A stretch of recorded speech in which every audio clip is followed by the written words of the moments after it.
Hey everyone, and welcome to This Explainer. Today, we're diving into one of the absolute toughest but most critical leaps any professional is ever going to make. We are talking about the fundamental mindset shift required to move from just doing the work yourself to actually empowering other people to do it.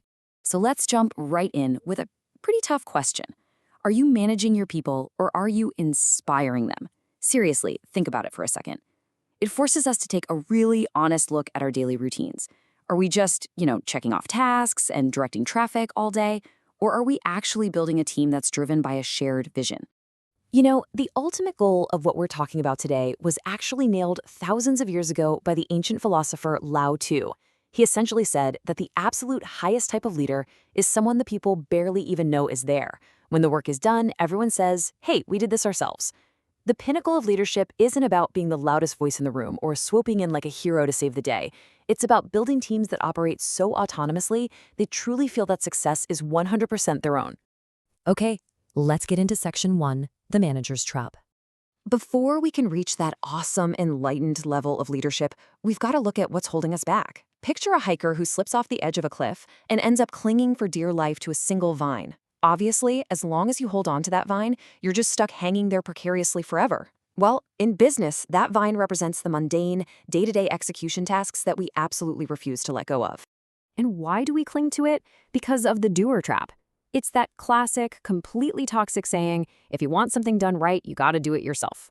We've literally been fed this lie our whole lives. Sure, holding on to that doer mindset might feed your ego a little bit and make you feel safe, but it completely throttles your team's growth. Honestly, it turns you into a human bottleneck. A business just cannot scale if the people running it are bogged down in the weeds.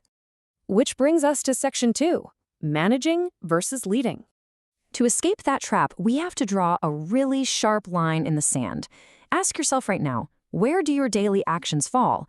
Managing is all about the tasks, the short-term goals, and directing the day-to-day processes. Leading? That shifts the focus completely. Leading is about culture, it's about the long-term vision, and empowering the growth of your people. Managers organize resources to keep things smooth. Leaders inspire their teams to break boundaries and innovate. A true leader is intentionally shaping the environment. You've got to move way past just checking off to-do lists. It's about emphasizing people over processes. It's acting like a coach instead of a dictator, and cultivating this culture where everyone is constantly learning. You're focusing on where the organization needs to be 5 years from now, rather than just panicking about what needs to get down by 5 p.m. today. Section 3. Let go of the vine. So, understanding the difference between managing and leading, that's the easy part. But actually letting go of control, wow, that is a massive emotional hurdle. When we struggle to delegate, it's almost never a logic problem. It's fear. It's perfectionism. It's this deep anxiety that if your team messes up, you're the one who's going to look bad. Or it's that exhausting excuse we all use, it just takes too long to explain, I'll just do it myself. These barriers are supernatural, but if you don't check them, they lead straight to leader burnout and entirely waste your team's potential. Well, here is your psychological release valve. This comes straight from leadership expert John Spence. If someone on your team can do a task 80% as well as you can, it is time to hand it off. Seriously, 80%. It does not need to be perfect. Find someone who can hit that mark, let it go, and free yourself up to do the high-level work that literally only you can do. The next time you're feeling completely overwhelmed, lean on Spence's actionable 5-step framework to break that micromanagement cycle. Number 1, prioritize. Drop everything except what strictly requires your leadership. 2, assign. Match the right task to the right person. 3, clarify. Set crystal clear binary expectations so success is obvious. 4, empower. Give them the tools they need and, crucially, trust them. And 5, review. Just track progress and offer some coaching along the way. Moving into section 4, building your bench. To really see this in action, I love this brilliant real-world story from author Simon Sinek about a military submarine captain. The captain had this one guy on board who was an absolute wizard at parking the sub.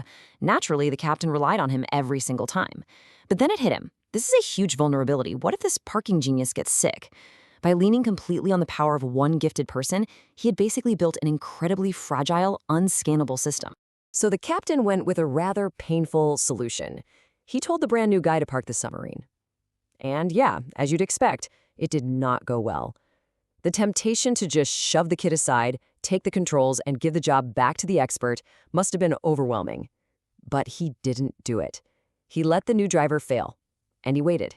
He made him try again and again, until that rookie eventually became an expert himself.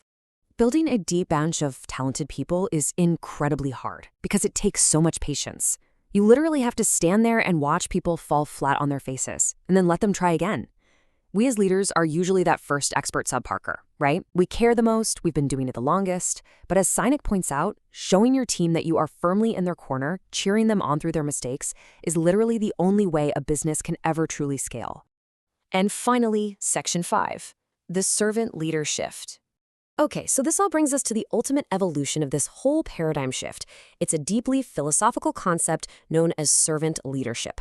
Popularized by Robert Greenleaf, the idea here is that a true leader is a servant first. Instead of hoarding knowledge and authority, a servant leader spends their time sharing information, opening doors, and counseling careers.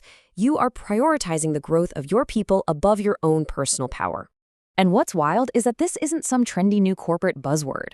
The historical roots go way back. The Quakers actually modeled this exact approach during the First Industrial Revolution. They totally rejected top-down hierarchies and went all in on egalitarian partnerships and learning by doing. And guess what? They were wildly successful commercial entrepreneurs. They helped found the iron, steel, and even the chocolate industries. They proved centuries ago that empowering individuals creates immense commercial and social success. Early management pioneer Mary Parker Follett captured this perfectly. She called it the shift from holding power over your team to cultivating power with them. The old-school mindset is all about strict hierarchical control. Servant leadership demands that you surrender that micromanaging grip. But the trade-off? In exchange for giving up that control, you get power back that is multiplied exponentially through shared empowerment. When you trust your team and create this power-with dynamic, the rewards are just staggering. Your employees take true, genuine ownership of their roles. You get higher engagement, incredible morale, and a highly resilient, innovative organization. And the absolute best part? It frees you, the leader, up to actually focus on the long-term strategy that drives the business forward. So, as we wrap up this explainer, I want to leave you with a final, provocative thought. Take a hard look at your own daily habits today. Identify that one task, that one stubborn vine that you are still desperately clinging to right now out of fear or perfectionism. Just let it go. Step back and watch your team step up. Thanks so much for joining me, and I'll catch you in the next explainer.